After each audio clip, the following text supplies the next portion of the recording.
Hi!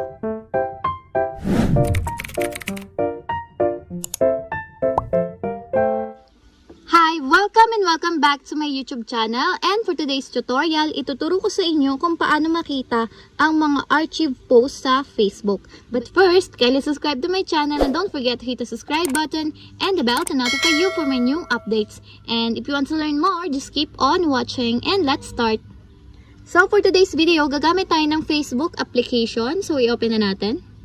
So pagka-open na inyong Facebook application, pumunta agad kayo dun sa mismong timeline or profile ng inyong account. Then, hanapin nyo yung 3 horizontal dots na malapit sa inyong profile. Then, i-click nyo lang. Then, hanapin nyo yung archive.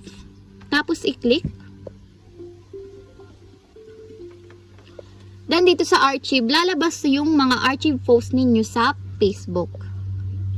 And that's it. Ganun lang kasimple kung paano makita ang mga archive posts sa Facebook. If you have a question, can you comment down below and don't forget to hit the subscribe button and the bell to notify you for the new updates. And thank you for watching!